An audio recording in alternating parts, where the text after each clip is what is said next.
Imagine this. You build your entire career in one neighborhood. The people there support you. They buy your music. They defend you. They make you a millionaire. Then one day you tell the world, if you want real substance, don't come here. Then a few years later, you move to a different neighborhood. They welcome you with open arms. Everything's great. But now business slows down. So you decide to come back to the first neighborhood and you expect everyone to act like nothing ever happened. So here's the question.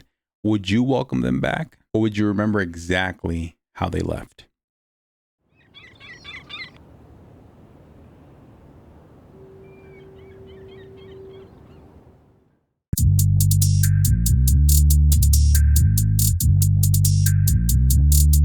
I'm sick of all the rah rah rah. I'm not finna slide if your block hot. Big rock fan, he's a shooter. Heard him talking about the hacks, no computer. Perfect. Yeah, I got fame. Yeah, I got fame.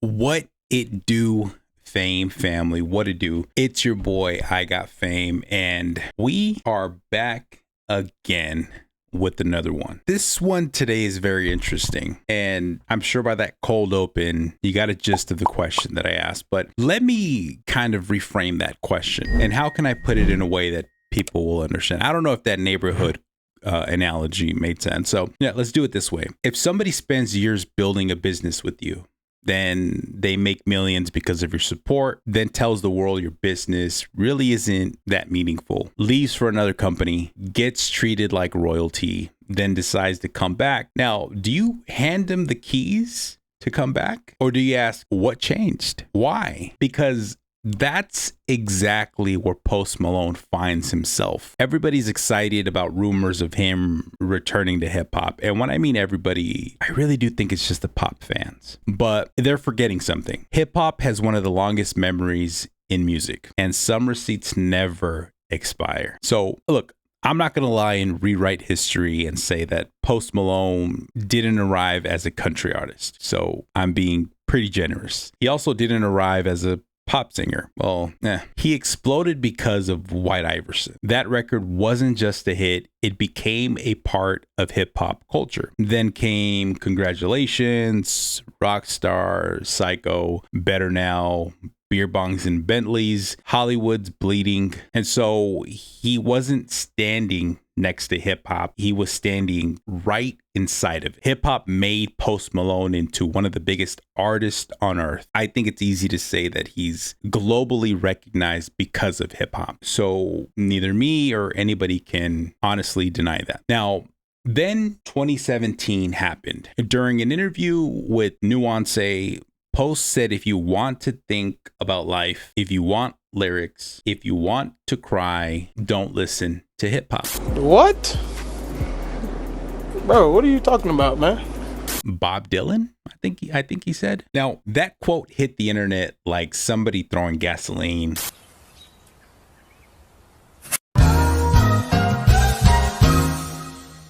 Immediately, people started asking, wait, the genre that made you famous suddenly isn't deep enough? Pause.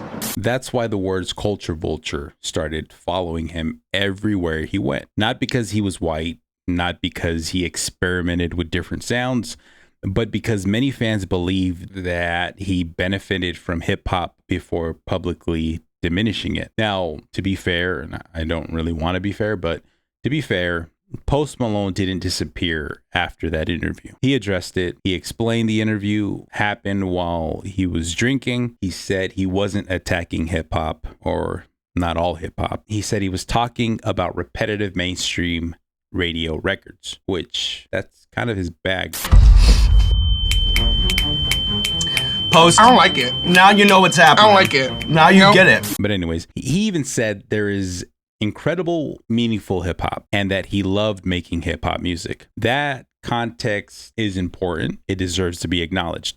but intent doesn't automatically erase impact. That's where the relationship started breaking. Now, let's fast forward because hip hop begins cooling off commercially. Country starts becoming the hottest thing in popular music. Morgan Wallen. Hey, Gracie, take care of this pussy ass nigga. Hey, Gracie, take care of this pussy ass nigga.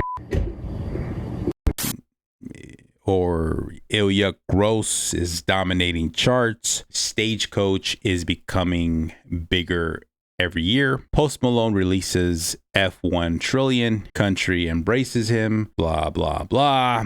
No endless debates. No gatekeeping. I got you. No constant accusations. He finds massive commercial success again, including some song, I Had Some Help or whatever, becoming another major hit. And honestly, I'm fucking bored researching his country discography, whatever you want to call it. Good for him. Artists evolve.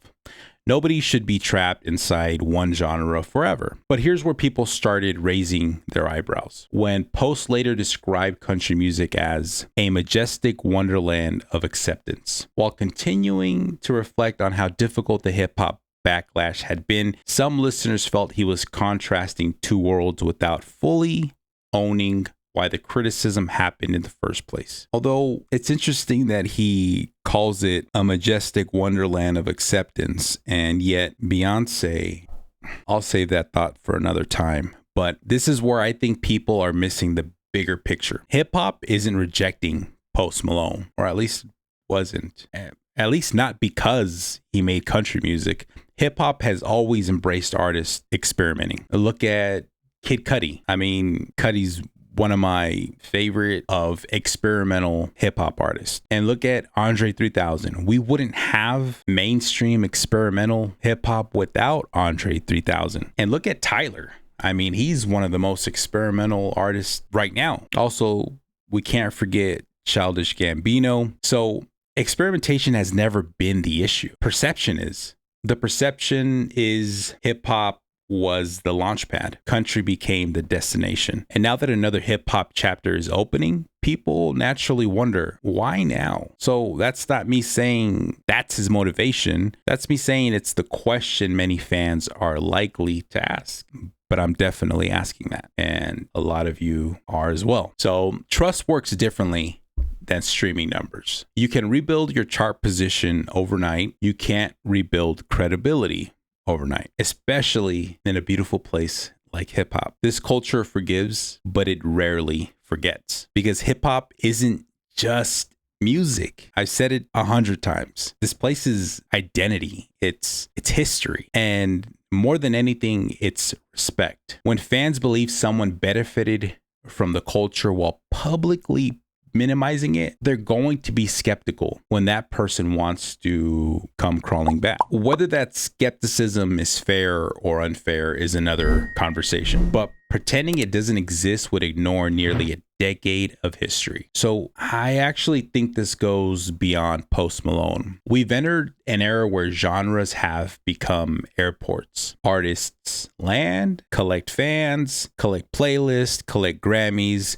then board another flight to wherever the commercial winds are blowing. Some people call that artistic freedom. Others call it chasing the market. Both perspectives exist. And that's why Post Malone's next hip hop record is going to carry more weight than people realize. People won't just judge the music, they're going to judge the intention. Now, I think this topic is a better point of conversation for a roundtable debate. So I think maybe in the future, this is something that I can discuss with fellow content creator peers, because it's interesting. You have this guy that is very, very apparently crawling back to a genre that made him a household name, which leads me to my final thoughts. See, personally, I don't think Post Malone needs permission to make hip hop. Anyone can create whatever music inspires them. But I also don't think hip hop owes anyone instant forgiveness. As a matter of fact, I'm in the belief that at this time in hip hop, we should gatekeep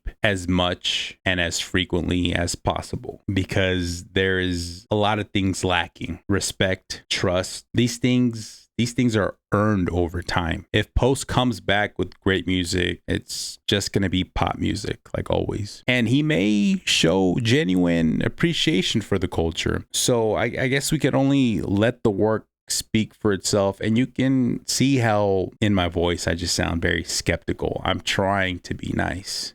I really am. But it's hard because you see this guy who was maneuvering in such a way that you could never imagine him doing any other genre than hip hop. And then when he leaves, he just basically steps all over it, and almost as if he didn't look back until he realized how empty he was with country music. Then he's crawling back. To me, it's like a toxic relationship. Really? So if Post Malone expects everybody to pretend 2017 never happened, that's probably not going to happen because in hip hop, receipts don't disappear. They get sampled.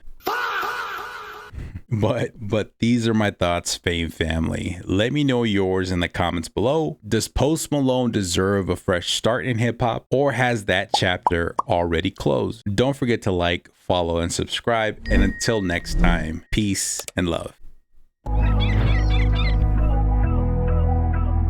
I got loyalty, got royalty inside my DNA. Cocaine quarter piece, got war and peace inside my DNA. I got power, poison, pain, and joy inside my DNA. I got hustle, though, ambition, flow inside my DNA. I was born like this and sworn like this, immaculate conception. I transform like this, perform like this, wish out you a new weapon. I don't contemplate, I meditate, then off your fucking head. This that put the kids to bed, this that I got